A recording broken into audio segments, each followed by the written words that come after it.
میں نے ایک آیت پڑھی ہے اور اس آیت کا ترجمہ کر کے ایک حدیث پڑھوں گا انشاءاللہ کہ اس آیت کے اندر اللہ تبارک و تعالیٰ نے ارشاد فرمایا وَاعْبُدُوا اللَّهَ وَلَا تُشْرِكُوا بِهِ شَيْئًا کہ اے لوگو تم اللہ کی عبادت کرو اور اس کے ساتھ کسی کو شریک نہ ٹھہراؤ۔ وَاعْبُدُوا اللَّهَ وَلَا تُشْرِكُوا بِهِ شَيْئًا۔ اس کے بعد اللہ تبارک و تعالیٰ نے فرمایا کہ تم لوگوں کے ساتھ بھلائی کا معاملہ کرو، خیر خیرات کرو، اچھا سلوک کرو۔ کس کے ساتھ؟ والدین کے ساتھ احسان کرو، والدین کے ساتھ حسن سلوک کرو، رشتہ داروں کے ساتھ حسن سلوک کرو۔ رشتہ دار دو طرح کے ہوتے ہیں، بعض رشتہ دار نزدیکی ہوتے ہیں، بعض رشتہ دار دور کے ہوتے ہیں۔ تو دونوں رشتہ داروں کے ساتھ حسن سلوک کرنے اور اگر وہ غریب ہیں تو ان پر صدقہ و خیرات کرنے کی ترغیب دی گئی۔ والصاحب الجنب، اور جو تمہارے ساتھ اٹھنے بیٹھنے والے ہیں، رہتے ہیں، ان کے ساتھ بھی حسن سلوک کرو، ان پر بھی خیر خیرات کیا کرو۔ جو تمہارے غلام ہیں، تمہارے مزدور ہیں، ان کے ساتھ بھی حسن سلوک کیا کرو، ان کے ساتھ بھی خیر خیرات کیا کرو۔ نبی کریم صلی اللہ علیہ وسلم کا اسوہ اور نبی کریم صلی اللہ علیہ وسلم کی سنت یہ بتاتی ہے کہ آپ صلی اللہ علیہ وسلم نے جہاں اللہ تبارک و تعالیٰ کی عبادت کی طرف لوگوں کو بلایا، شرک سے بچنے کی تاکید کی، آپ صلی اللہ علیہ وسلم نے نماز پڑھنے، روزہ رکھنے، حج کرنے، زکوٰۃ وغیرہ کرنے کی تلقین کی اور اس کا حکم دیا، تو نبی کریم صلی اللہ علیہ وسلم کی زندگی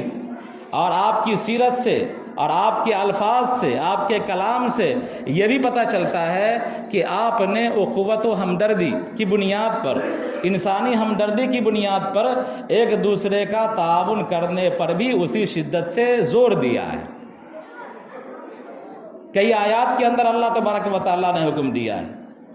کہ جہاں اللہ تعالیٰ اپنی عبادت کا حکم دیتا ہے وہیں اللہ تبارک و تعالیٰ والدین کے ساتھ، رشتہ داروں کے ساتھ، یتیموں کے ساتھ، محتاجوں کے ساتھ، مسافروں کے ساتھ، بیواؤں کے ساتھ حسن سلوک، اچھا برتاؤ کرنے اور ان کی ضروریات کا خیال کرنے کی بھی تلقین کرتا ہے اللہ تبارک و تعالیٰ۔ ایک مشہور حدیث ہے جو آپ حضرات اچھی طرح واقف ہوں گے، نہیں واقف ہوں گے تو سن لیجئے۔ مسلم شریف کی حدیث ہے، کتاب البر میں یہ حدیث موجود ہے۔ اللہ کے رسول صلی اللہ علیہ وسلم حدیث قدسی کی شکل میں ارشاد فرماتے ہیں کہ قیامت کے دن اللہ تبارک و تعالی بندوں کو بلائے گا، کچھ لوگوں کو، اور ان سے پوچھے گا کہ اے میرے بندے، میں بھوکا تھا، تو نے مجھے کھانا کیوں نہیں کھلایا؟ بندہ کہے گا کہ اے بار الہ، آپ تو پورے کائنات کو کھلانے پلانے والے ہیں، آپ تو کھانے پینے سے بے نیاز ہیں، آپ کو بھلا بھوک کی کیسے ضرورت پڑ سکتی ہے؟ تو اللہ تبارک و تعالیٰ کہے گا کہ میرا فلاں بندہ بھوکا تھا، اگر تو اس کو کھانا کھلاتا تو مجھے پاتا، یعنی اس کا ثواب تم یہاں پاتا۔ پھر اللہ تبارک و تعالیٰ پوچھے گا کہ اے میرے بندے، میں بیمار تھا، تو نے میری عیادت نہیں کی۔ اللہ تعالیٰ بندے کہیں گے کہ اے اللہ، آپ تو بیماری دینے والے، آپ تو شفا دینے والے ہیں، بیماری آپ کی مخلوق، شفا آپ کی مخلوق ہے، بھلا آپ کیسے بیمار ہو سکتے ہیں؟ تو اللہ تبارک و تعالیٰ پھر کہے گا کہ تمہارے پڑوس میں، تمہاری بستی میں، تمہارے سماج میں فلاں آدمی بیمار تھا، اس کو دوا کی ضرورت تھی، علاج کی ضرورت تھی، تمہارے پاس پیسے تھے، تم نے اس کا علاج نہیں کروایا، اس کو دوا لا کر کے نہیں دیا، وہ بغیر علاج کے مر گیا،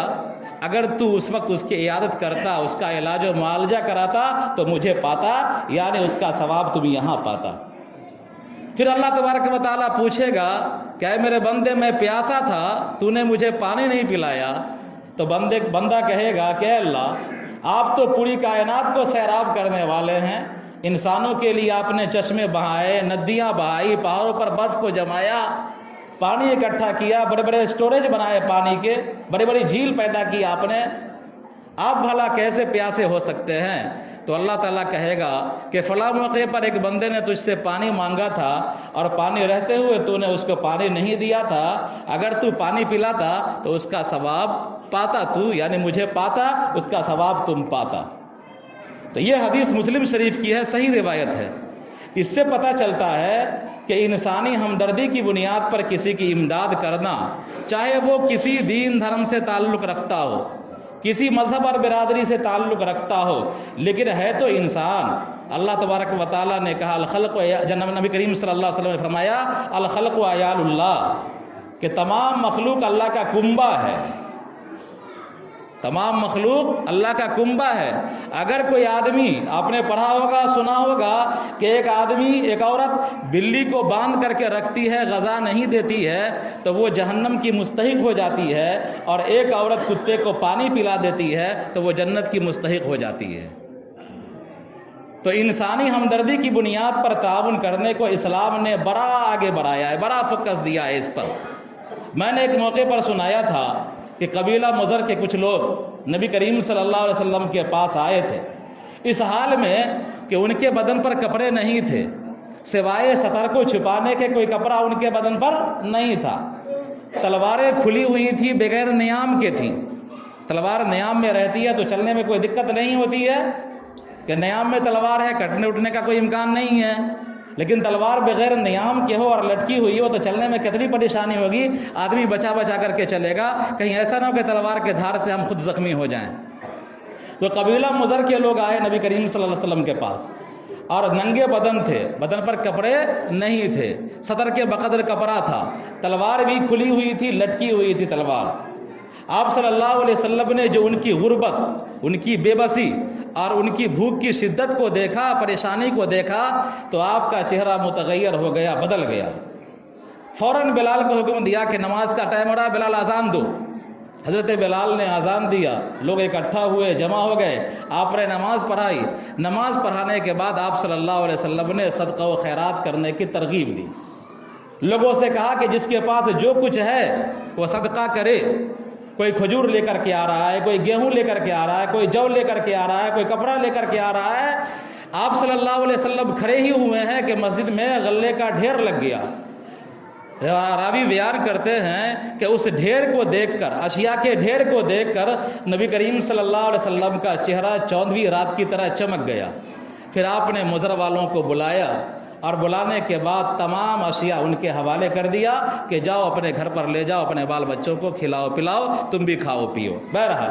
یہ تمام باتیں اس لیے سنائی جا رہی ہیں کہ بسا اوقات ایسا ہوتا ہے کہ ہمارے معاشرے اور سماج میں کوئی فرد ایسا ہو جاتا ہے جس کے پاس سارے وسائل منقطع ہو جاتے ہیں، حالانکہ ہنستا کھیلتا رہتا ہے، کھاتا پیتا رہتا ہے، لیکن حالات تو آتے رہتے ہیں انسان کے ساتھ۔ کبھی ایسا ہوتا ہے کہ وسائل مفقود ہو جاتے ہیں۔ جن کے نکاح میں انسان، لڑکیاں ہوتی ہیں، عورتیں ہوتی ہیں، وہ ایسا ہوتا ہے کہ آوارہ نکل جاتا ہے، اور پھر اس کو اپنی فکر ہوتی ہے، دوسرے کی کوئی فکر نہیں، بال بچے کی کوئی خبرگیری کرنے والا کوئی خبرگیری کرتا نہیں ہے، کبھی فون تون سے بھی رابطہ نہیں کرتا۔ تو ایسے سماج میں رہنے والے مرد ہوں یا ہمارے سماج میں رہنے والی ایسی عورت ہوں، اس کا تعاون کرنا ہمارا ملی اور اخلاقی فریضہ ہے۔ ان حدیث کی روشنی میں سامنے رکھتے ہوئے اگر ہمارا قرآن و حدیث پر ایمان ہے تو ہم اپنے معاشرے میں، گرد و پیش میں جو بھی ایسے رہنے والے افراد ہیں ان کا تعاون کریں۔